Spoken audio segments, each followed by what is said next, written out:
Il est 7h42 sur RMC. Le débat autour du plan d'économie de Manuel Valls. Contre-proposition aujourd'hui pour trouver des milliards ailleurs. 11 députés de gauche lancent d'ailleurs un message. Attention, on va casser la machine. Laurent Baumel est avec nous. Bonjour. Bonjour. Député socialiste de l'Indre-et-Loire. Vous faites partie de ces 11 qui disent non, 50 milliards c'est trop. On va faire 35 milliards d'efforts dans un premier temps.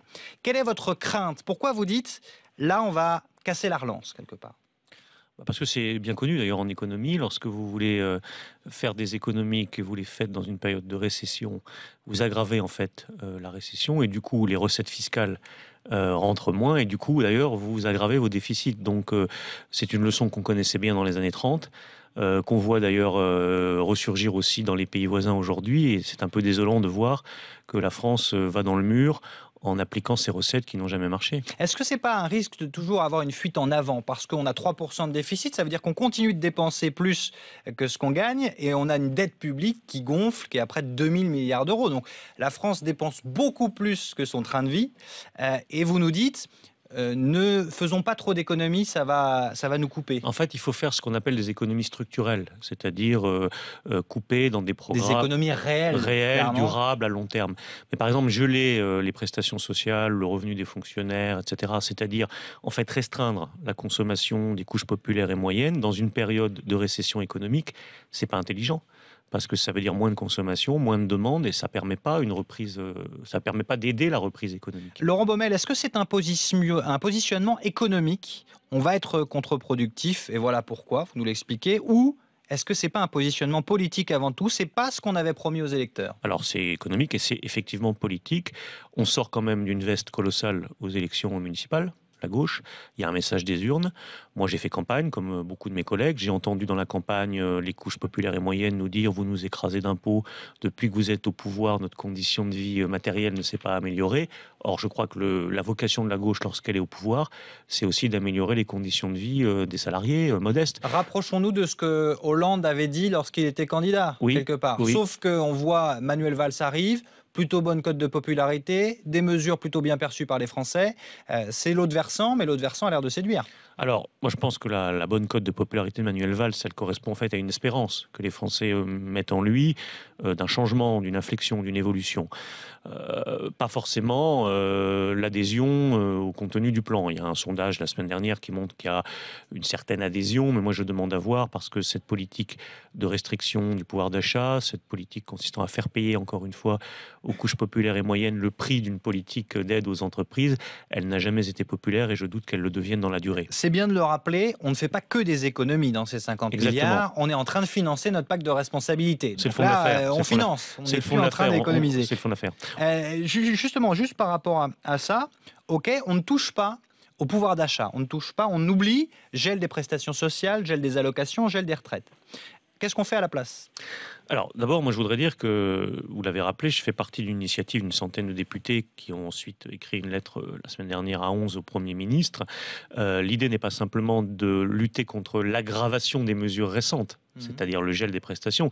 L'idée au lendemain des municipales, c'était d'améliorer le pouvoir d'achat. Pas simplement d'éviter qu'il se dégrade, mais de l'améliorer. Donc, une des propositions que nous avons faites, c'est de récupérer 10 milliards parmi les 30 ou 40 qui sont prévus pour aider les entreprises, sans d'ailleurs qu'on ait aujourd'hui de garantie sur la création d'emplois, et de remettre ça dans des mesures de soutien au pouvoir d'achat. Donc, nous, notre proposition, elle va beaucoup plus loin que simplement limiter la casse par rapport au plan d'économie qui vient d'être annoncé. Et sur les économies en elles-mêmes, par contre, qu'est-ce qui nous permet de faire des économies? Là, c'est juste un transfert. Moi, je pense que 35 milliards d'économies sur les 50 prévus, ça suffirait largement pour se mettre dans une trajectoire de réduction progressive des déficits sans casser la croissance et en tenant compte politiquement de l'appel qui nous a été adressé par les électeurs dans ces élections municipales. Apolline de Malherbe, dans les coulisses de la politique ce matin, nous dit... C'est déjà joué. Ça y est, c'est tranché. Manuel Valls, il va faire ses concessions. Ça sera tout à l'heure les petites retraites. Moi, je dis ça ne suffira pas. On ne peut pas, si vous voulez, simplement, au lendemain, encore une fois, je le répète, des élections municipales qui ont été dévastatrices pour la gauche, considérer que le gouvernement a entendu le message parce qu'il renonce à une petite partie du plan d'aggravation, disons, des conditions de vie des couches populaires et moyennes qu'il avait annoncé la semaine dernière. Quel est l'état d'esprit au groupe socialiste des députés? Puisque la semaine prochaine, il y aura un vote. Il pourrait être que consultatif, d'ailleurs. C'est aussi info. Il est consultatif. Il est consultatif, donc vous allez de toute façon pas avoir la chance de peser, à part de voter non et de dire on est contre. Oui, Bah, il n'y aura pas un vrai poids. Il y a un symbolique autour de ce vote, puisque d'une certaine manière, la feuille de route qui est transmise à la Commission européenne cadre l'ensemble de la problématique budgétaire pour les 3 ans. Donc, quelque part, le fait que le groupe majoritaire puisse éventuellement exprimer des réticences sur ce scénario budgétaire aura des conséquences dans la conduite de la politique économique ultérieure.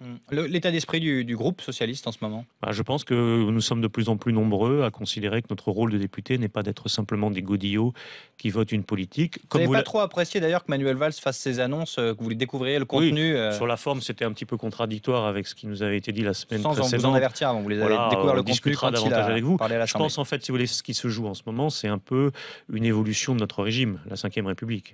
On est en train de voir des députés qui sortent un peu de cette idée que nous sommes dans une monarchie où une fois que le président de la République et son gouvernement ont pris des décisions, nous n'avons plus qu'à voter le petit doigt sur la couture du pantalon. Je crois que nous sommes là aussi parce que nous sommes les représentants des électeurs et des territoires qui viennent de s'exprimer. Une dernière chose, Laurent Baumel, on ne fait pas ce qu'on veut avec Bruxelles. Vous dites, votre proposition des économies, on y va en douceur. Repoussons notre engagement de 3% des déficits qu'on a déjà repoussé. On devait le faire en 2014, on l'a repoussé en 2015. Vous dites, repoussons-le encore, c'est pas le moment.